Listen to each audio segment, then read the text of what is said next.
বিএনপির চেয়ারম্যান এবং আমাদের বর্তমান প্রধানমন্ত্রী তারেক রহমান সাহেব উনি এই জিনিসটা দেখেছিলেন এবং আমরা বিএনপি আহ্বায়ক রোহন ভাইয়ের কাছে উনি তথ্যটা প্রেরণ করেছিলেন এবং বলেছিলেন যে এই পরিবারের খোঁজ নিতে, এবং তার প্রেক্ষিতেই আমরা বিএনপি সিনিয়র যুগ্ম মহাসচিব এবং আমরা বিএনপির প্রধান উপদেষ্টা রোহন রিজি ভাইয়ের কাছে আমরা আবেদন করি যে আমরা চেয়ারম্যান স্যার যেহেতু বলেছে এই পরিবেশন দেখা করতে হবে, তো আপনি সময় বের করেন।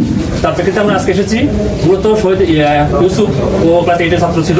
সে গত 24 জুলাই আন্দোলনে 5 আগস্টে শহীদ হয়েছিল এবং তার লাশটা পরবর্তীতে রায়েরবাগের ওই কবরস্থানে গণকবর হিসেবে দাফন হয়েছিল। পরবর্তীতে তার মা এখানে উপস্থিত আছে, তারা ওই খোঁজ পেয়েছিল। এখনো সবচেয়ে বড় কথা যে অনেকে শহীদ হয়েছে, তার মধ্যে যে গণকবর যে করেছে তার মধ্যে অনেকে এখন স্বীকৃতি পায় নাই, যেমন শহীদ ইউসুফ তার মধ্যে একজন। তো তার সে বিষয়ে ইতিমধ্যে কাজ শুরু হয়েছে এবং সামনে আরো হবে। তো এই বিষয়ে আর কিছু বলার নাই।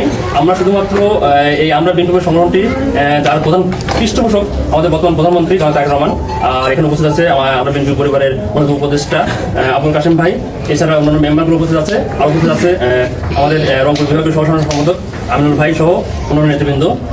তো এমন কিছু বলার নাই, শুধু বলি যে আমরা বিভিন্ন কাজ করে এই যারা অসহায় এবং শহীদ আহত তাদের পরিবার নিয়ে কাজ করে, এবং বিএনপি একটা মানবিক সেল হিসেবে কাজ করে, আপনারা নিশ্চয়ই সবাই জানেন। তো এই মুহূর্তে এই বিষয়ে আমাদের প্রধান অতিথি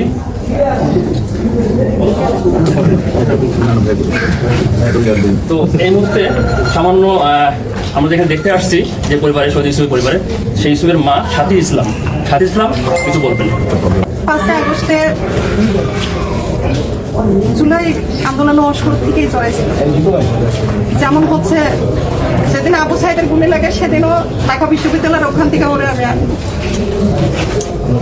4 আগস্টে যখন জিগাতলা ইবিসিলের সামনে গোলাগুলি হয় সেখানেও সে যায়, সেখান থেকেও তাকে আমি নিয়ে আসি। কিন্তু 5 আগস্টে ওর শেষ বিদায় নিয়ে যায় আমার কাছ থেকে। ও বলেই যায় যে ভাই আমি শহীদ হইতে যাইতেছি, আমি ইনশাল্লাহ শহীদ হয়ে ফিরবো। তো আল্লাহ তাআলা না ওর কথাটা খুব শিগগিরই লেগে ফেলাইছিল, কারণ ও নিষ্পাপ ছিল। আমি কিন্তু একজন অসুস্থ, আমার ডান পাশের বুকে টিউমার আছে, আমার কিডনিতে একবার আমার ইউসুফ থাকার সাথে পানি আসছিল, এখন আবার সেই সমস্যাটা আবারও দেখা দিছে। আমি ভীষণই অসুস্থ। ইউসুফের বাবা ইউসুফ শহীদ হওয়ার পরে উনি 2বার স্ট্রোক করছে। উনি পাও রিক্সা চালায়, হয়তো 200-300 টাকা তার অর্থ, সেটা দিয়ে আমার সংসারটা কোনো রকম চলে। আমার শেষ সম্বল জমানো কিছু অর্থ ছিল, সেটা আমি শেষ করে দিচ্ছি। দীর্ঘ এই 18 মাসে শুধু বিভিন্ন মন্ত্রণালয় বিভিন্ন জায়গায় যেয়ে আমি দৌড়াদৌড়ি করে সেটুকু শেষ করি। যখন আমি না পার থেকে যখন আর কোনো রাস্তা খুঁজে না পাই, তখন আমার বাবার বাড়ির আত্মীয় স্বজনের কাছ থেকে অর্থ ধার করে আয় না। আমি এই দীর্ঘ 18 মাস বিভিন্ন জায়গায় যাই, কোনো জায়গা বাকি রাখি না। যার হাতে না ধরার তার পায়ে পর্যন্ত ধরি। তো আমি চাই যে আজকের দিনটা আমি মধু সিটিতে একটা প্রোগ্রাম থাকে, সেখানে আমাকে ডাকায় না, তবু আমি যাওয়ার পরে সেখানে চ্যানেল একজন সাংবাদিকের সাথে আমার দেখা হয়। উনি একজন একটা করে নিউজ করে, ওনার সাথেই আমার এইভাবে কথা হয়। উনি আমার নাম্বারটা যে কোনোভাবে নিয়ে আমার নিউজটা প্রচার করার পরে ইলেকশনের পরে আর কি উনি সাংবাদিক সাইরুল কবির ভাইয়ের নাম্বারটা আমাকে দেয়। দেখেন আপনার কষ্টগুলো তো আমরা দেখছি, আমি ওনার কাছে সবাই পাঠাইছিলাম। তো বলছে সাইরুল কবির ভাইয়ের সাথে যদি আপনি যোগাযোগ করেন তাহলে হয়তো আপনার সন্তান ন্যায় বিচারও পাইব এবং তার মর্যাদাটাও পাইব সে। আর আপনার হয়তো আপনার পাশে এসে দাঁড়াইব, বিএনপির ফ্যামিলি থেকে এসে আপনার পাশে দাঁড়াইব, সহযোগিতা করব। তো পরে আমি সাইরুল কবির ভাইয়ের সাথে আমি যোগাযোগ করি। উনি আমার সাথে খুব সুন্দর কথাবার্তা বলে, ওনার কারণে আজকে এই পর্যন্ত আমি আসতে পারছি। উনি আমাকে যথেষ্ট পরিমাণ সহযোগিতা করে। আর সবচেয়ে বড় কথা হয়ে এই যে সাংবাদিক ভাইরা আছে না, অনেক সময় শুনতাম যে এরা ঠিক মতো কাজ করে না, কিন্তু আজকে এই সাংবাদিক ভাইদের কারণে আমি ধন্যবাদ ছোট করবো না, আমি আজকে এদের কারণে এই পর্যন্ত আমি আসতে পারছি। এরা যদি আমার পাশে না থাকতো তাহলে আমি এই পর্যন্ত আসতে পারতাম না, কখনোই না। শহীদ ইউসুফের একটা ছোট বোন আছে, 12 বছর বয়স। গত বছর আমি অর্থের জন্য ভর্তি করতে পারিনি, এই বছরও এখনো ভর্তি করতে পারি। এই যে আজকে 15 দিন বাদ হয়, শরীর হয় না। এই যে 12টা রোজার মধ্যে একদিন আমি ইফতারি খাইতে পারি এখন পর্যন্ত না, হয়তো মাথা কাটা ভাত আল্লাহ সুখা করে, এর থেকে বেশি কিছু আমার চলতে না। ভিসা তো যেমন তেমন করে দুই বয়স্ক বুড়াবুড়ি খাই নি, তো আমার বাচ্চা মেয়েটা যখন ইফতারির সময় হয় না তখন ওর মুখের দিকে আমি তাকাইতে পারি না। তো এখন বর্তমান সরকার জনাব তারেক রহমানের কাছে আমার আকুল আবেদন যে জুলাই যোদ্ধা ইউসুফকে যাব তাকে শহীদি মর্যাদাটা শেষ হয় সম্মান মতো দেয়। আমি অসুস্থ মা, আমি তাহলে মরেও শান্তি পাবো, যার আমি দীর্ঘ 18 মাস যুদ্ধ করছি, একটা সন্তান হারা মা, আমার কলিজাতে না এমনি ঘা থক থাকা গা। তারপরে আমি 18 মাস আমার পাশে কেউ ছিল না, আমার স্বামী বয়স্ক মানুষ, আমি একা একটা মহিলা মানুষ। এই 18 মাস বিভিন্ন থানা, বিভিন্ন কোর্ট কাছারি, এই যে আজকে এই পর্যন্ত আসা আমার একা যুদ্ধ করা। জুলাই যুদ্ধরা যুদ্ধ করছে ঠিক আছে শর্ট টাইম, আর আমার যুদ্ধটা দীর্ঘ 18 মাসের যুদ্ধ। দীর্ঘ 18 মাস আমি একজন সন্তান হারা মা হয়ে যুদ্ধ করতে করতে আমি এই পর্যন্ত আসছি। আমি অসুস্থ, আমি ক্লান্ত। আর আমি এখন এটাই বলবো যে ইউসুফের ছোট বোনের দায়িত্ব বর্তমান প্রধানমন্ত্রী জনাব তারেক রহমান যেন মোহনা একটা ইকরার দায়িত্ব নেয়। আমার কোনো বসত বাড়ি নেই, আমার কিছু নাই, আমি যেন শেষ বয়সটা আমি সম্মানের সাথে চলতে পারি, সেটা আমাকে সেই ব্যবস্থাটা ঠিক করে দেয়। এটাকে আমার চিকিৎসার দায়িত্ব যেন সে নেয়। কারণ আমার মেয়েটার না তার একটা মাত্র ভাই ছিল, আমার একটা মাত্র সন্তান ছিল, আমাকে কামাই করে না খাওয়াইতো, অন্তত আমাকে মাটি তো ওর কাছ থেকে আমি পাইতাম। বিএনপি জাতীয় নির্বাহী কমিটির সহসভাপতি সম্পাদক আমিনুল ইসলাম অন্যান্য নেতৃবৃন্দ, খুবই হৃদয় বিদারক এবং মর্মস্পর্শী শহীদ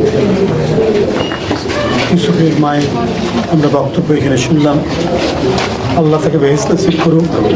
কিন্তু আমাদের দুর্ভাগ্য এটাই যে 5ই আগস্ট একটি গণ অভ্যুত্থান, একটি বিপ্লব, এই বিপ্লবের পরে যাদের আত্মভূতি এবং জীবনের বিনিময়ে আমরা গণতন্ত্রের দিকে এগিয়ে যাচ্ছি, সেই সমস্ত বিপ্লবী প্রাণ তাদের সঠিক তালিকাটা, তাদের সঠিক সংখ্যাটা কেউ করতে পারেননি। বিশেষ করে অন্তর্বর্তীকালীন সরকার যারা 1.5 বছর থাকলেন, অনেক কাজের কথা তারা বললেন, কিন্তু তাদের তো প্রধান কাজ ছিল যে শহীদ ইউসুফদের মতো আত্মদানকারী, জীবন দানকারী এই সমস্ত শিশু বাচ্চাদের এদের গেজেটটা ঠিকমতো করা, এদের তালিকাটা করা, এদেরকে পুনর্বাসন করা। কিন্তু হয়তো অনেকখানি হয়েছে, কিন্তু সম্পূর্ণভাবে সেটি হয়নি। আমরা বিএনপি পরিবার গঠন করেছেন বর্তমানের প্রধানমন্ত্রী, বিএনপির চেয়ারম্যান জনাব তারেক রহমান, একটা উদ্দেশ্য নিয়ে, যাতে কোনোভাবেই এই আত্মত্যাগকারী, আত্মদানকারী ইউসুফদের মতো মানুষরা তারা যাতে কোনোভাবেই বঞ্চিত না হয়, তার পরিবার যাতে বঞ্চিত না হয়, এই ব্রত নিয়েই তিনি আমরা বিএনপি পরিবারটা করেছিলেন। আতিকুর রহমান রুমন এবং মুকসেদুল মোমেনিন মিথুনের নেতৃত্বে এবং যারা এখানে উপদেষ্টারা আছেন সবাই নিয়ে এটি তিনি করেছিলেন। একমাত্র উদ্দেশ্য কেউ যেন বাদ না পড়ে। একটা হচ্ছে দলের যতটুকু সহযোগিতা করা দরকার সেটা করা, আরেকটা হচ্ছে যদি বিএনপি ক্ষমতায় আসতে পারে, সরকারি আসলে অনেক কিছু পুনর্বাসনের অনেক বড় পরিসরে সহযোগিতা করা যায়। সেই সহযোগিতা থেকে যাতে কোনো পরিবার, কোনো আত্মদানকারী পরিবার যাতে বঞ্চিত না হয়, সেই প্রচেষ্টাটা আমাদের নিতে হবে। না হলে আজকে অনেকেই আমরা মন্ত্রী হয়েছি, এমপি হয়েছি, বিএনপি ক্ষমতায় এসছে, কিন্তু যাদের আত্মত্যাগের কারণে বিএনপি ক্ষমতায় এসছে, দেশের এবং দশের মঙ্গলের জন্য কাজের কথা, অঙ্গীকারের কথা বলছে, এইটা সফল কাম হবে না। এই যদি শহীদদেরকে, যে 16-17 বছর নির্মম যাতাকলে গণতন্ত্র পিষ্ট হয়েছে, গণতন্ত্রের জন্য যারা লড়াই করেছেন তারা পিষ্ট হয়েছেন, এবং গণতন্ত্রের লড়াইয়ের যিনি প্রধান সিপাহসালার দেশনেত্রী বেগম খালেদা জিয়া, তিনি লাঞ্ছিত হয়েছেন, অত্যাচারিত হয়েছেন, নিপীড়িত হয়েছেন, তাকে কোনো তার চিকিৎসা দেওয়া হয়নি, তাকে উন্নত চিকিৎসার মাধ্যমে সুস্থ হওয়ার কোনো সুযোগ দেওয়া হয়নি। তাহলে এই যে এত আত্মদান, এই যে এত ত্যাগ, এগুলো তো সবই বৃথা হয়ে যাবে আজকে যদি শহীদের মা সে যদি চিকিৎসা না পায়, তার যদি থাকার জায়গা না থাকে, সে যদি অনাহারে অর্থাহারে দিন কাটায়, রমজান মাসেও খাবারের জন্য অপেক্ষা করতে হয় অন্য সন্তান।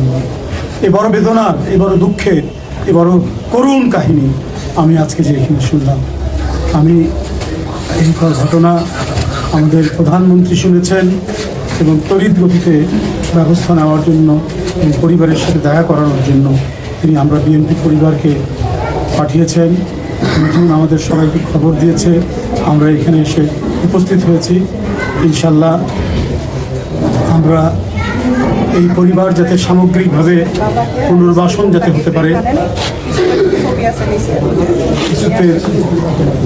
সামগ্রিকভাবে যাতে আমরা তাকে, তার পরিবারকে পুনর্বাসন করতে পারি, সেই প্রচেষ্টা আমাদের থাকবে এবং অক্ষরে অক্ষরে আমরা সেটা পালন করব।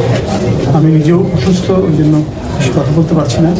আমি আপনাদের যারা উপস্থিত হয়েছেন, বিশেষ করে গণমাধ্যমের সাংবাদিক ভাইরা এবং আমরা বিএনপি পরিবার এবং বিশেষ করে শহীদ ইউসুফের মা এবং তার পরিবারের লোকেরা, তাদের সবাইকে আমি তাদের পাশে থাকার, তাদের কাছাকাছি থাকার, তাদের সাথে থাকার অঙ্গীকার করে আমি আমার বক্তব্য শেষ করছি। ধন্যবাদ।